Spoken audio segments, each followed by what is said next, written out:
Hey party people, this is Jeremy for MVM. Today I'm here with the Kickstarter preview of Capone, the Business of Prohibition. That's right, we are in Prohibition times, running our own speakeasies, and what we're trying to do is get the right liquor to fulfill customer orders. And this game has a little bit of card drafting, it's got some set collection, but it's also got some serious wheeling and dealing. In fact, there are no turns in this game. You are basically trying to get what you need from other players, and it requires a lot of interaction. So get ready. You are going to be wheeling and dealing for people's customers that are already served, different alcohol that's available during this game, and each one of you has your own little game breaking rules, and we'll explore that today. But you're also up against Capone because he doesn't want you to be too successful, and you'll also have to deal with police raids at the end of the game. But whoever comes out after 3 rounds, or maybe 5 if you want to play the long game, will be victorious. And I'll talk about how that all plays out. Let's go ahead and get to the boards and find out more about Capone.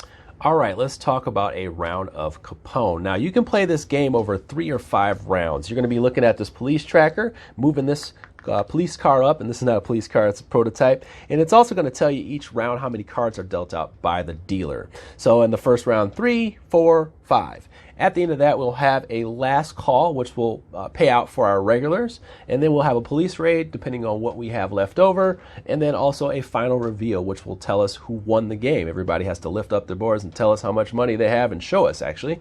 So I'm going to put this over here, and then we'll begin a round. Now, a round begins with our driver over here pulling out bottles from the bag and placing them out on our truck. Now, before they do that, and this is where the rolls start to come in, the driver can pay $3 to grab a specific one they want out of the bottle. So maybe you want to pay $3 and get this rum out of here. But the rest are going to be dealt out on top of here. Now, I'm not going to deal out all 12, but let's say I was in a 3-player game. You're going to do 4 times the amount of players. So 4-player game, that'd be 16, and then the 5-player game, that'd be 20. So you get the idea. I'm just going to deal out a couple there.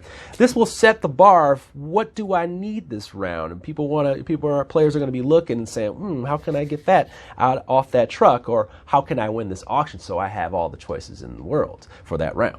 Okay, so now we have our dealer. Now the dealer, before they deal, they can pay $3 to pick out a card out of this pile. So this is the customer, kind of a customer pile here. But anyway, the first round, they'll deal out 3 cards to each player. And let's talk about the cards. Now, each card has a customer. It's going to have the type of customer right here, and we'll talk about how you regain these loyal customers here at the bottom. You also, or I should say regulars, and then you're going to have what they need. So this one only has 1. It's gin, and it's going to tell you how much money they pay, and we'll talk about that once again when we get there.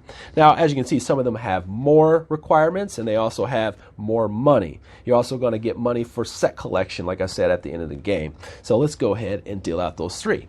Now you're going to have a draft. Now players will take 1 card of these 3 cards, 4 cards, or 5 cards, and they will select one that kind of fits what they want. I'm already looking over here. I see some rye, I see some rum, and I see beer. I probably want this card because it looks pretty good for what I see out there currently. I'm going to keep that card. Now after you take 1 card, you're going to pass the remaining cards to the left until all players have 3 new cards. And as you can see, I'm hiding these behind there, so I will take those cards. The player right here will take those cards and pass them to me. I'll pass those to this player off the screen here. I'll look at my new cards. Ooh, that looks nice. And then I'll pass that around like that. And then I'll finally get 1 more card, and then that will be how we move the client round. Next up is the auction. Now, before we get to the auctioning, I want to make sure you know the role of the banker. They are in control of all the money for the game, and they also have the ability for $3 to go to a player and say, hey, like, how much money do you have? They can walk around the table and look at that player's money and count it up and make sure they know so that they can maybe plan and strategize accordingly. Just want to let you know that. So the auction, and what is the auction over? It's over all those bottles that are on that truck. So the player who wins gets all those bottles, and maybe they want them because they want to control what we're going to be talking about next. So now we have the auctioneer, and they have an ability where they can pay for $4. They can pay to find out exactly what one of these players is bidding for that round. But bidding goes like this. Players are going to grab stuff from back behind their table and put it in their fist. But before they do that, they want to let everybody know that they are ready to bid. Okay? We put their meeples out there in front, lets everybody know they're ready, they're participating, and they will put their hands out like this. the auctioneer will call out 1, 2, 3, and the players will reveal what money they have. Now, the person who has the most money will pay, and the other players don't. Okay, they'll take their money back.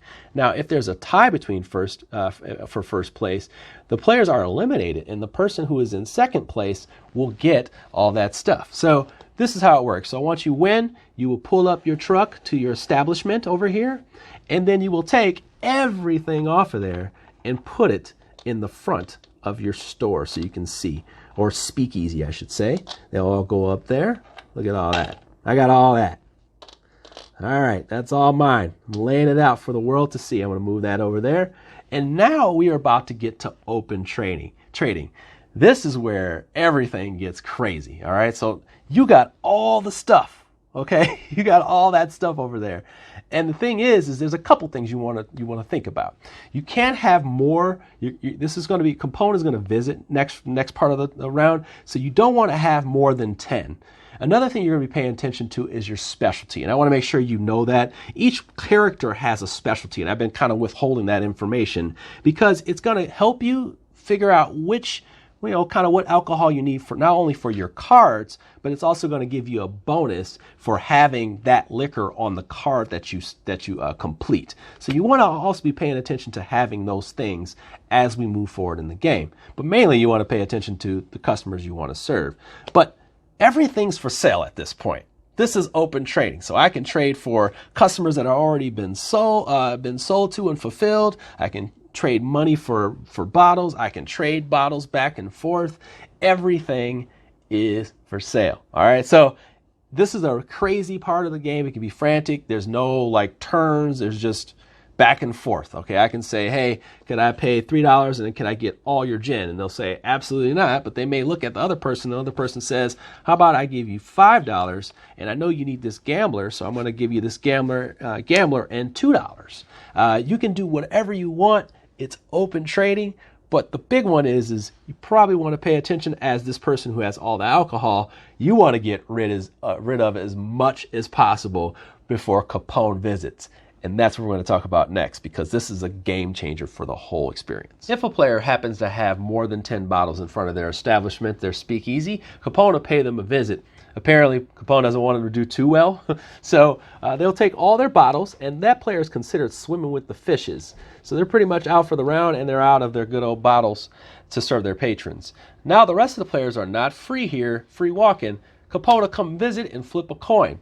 The result of that coin is either half their bottles or half their money. So this is not good here. The henchman right here has a way out. They can pay $5 in order to get out of this situation and not be affected by this coin flip. So as you can see, this is kind of tricky because why would everybody want that to happen? It depends on the strategy you're implying there. But that's basically it. Doesn't happen in every game. Now let's go ahead and serve our patrons. Now we're going to serve our patrons, and we're going to try to turn them into regulars as well for set collection at the end of the game. But now we're going to serve them right now. So we have the requirements on the top left, and we also have how much money they're going to give us in return. Now we're also paying attention to our specialty, because for each card that has our specialty on it that we serve to customers, we're going to get a bonus dollar. So for example, this one right here, a flapper, my henchman here is a beer specialist. So I would pay the 1 beer, and that would go over in this discard of the truck area, and now I will receive $2 plus 1 for a bonus of $3. Now this goes with my flapper here, and I'm paying attention to that because I need 3 flappers to receive a bonus at the end of the game.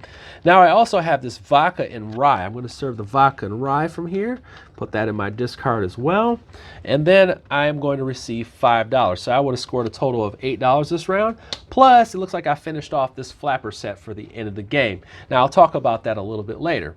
This is the end of a round, and if a player goes bankrupt, they will tell you that they have gone bankrupt, and they will give up all the cards that they have. So all the ones that are in the front and the back right here, they will give up. So these will all go away, and then they will receive 20 coins. And that is the end of a round. We will play until we get to the end of a 3-round game or a 5-player game, and then we will start triggering the end game.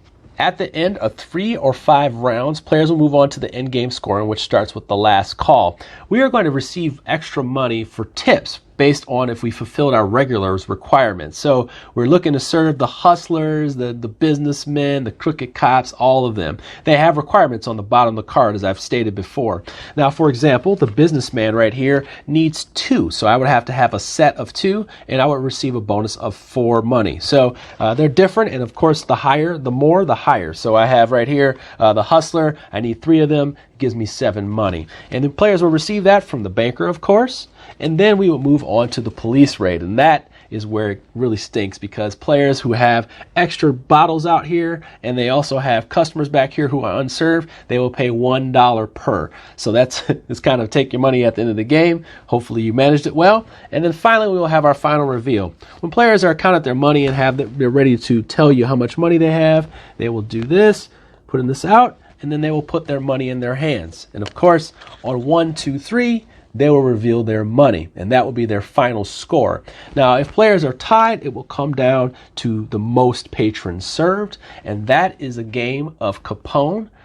Let's get to my final thoughts. All right, party people, final thoughts here on Capone. And to be honest with you, this game is just, it doesn't hide that fun, that excitement, the engagement. So this game, it really keeps players interested in what's going on. They're kind of keeping their head on the swivel, and they're also trying to figure out how to use those abilities. Like, how do I get those customers from that person? How do I get all that liquor? I can give them an offer they can't refuse. So there's always this negotiation going on. There's always this slick thing of how can I take advantage of this? Or if you're the dealer, you're like, I can just get a car. I can just pay my money and get the card that I need to complete that set. And all I have to do is buy that stuff, buy that gin over there from that person.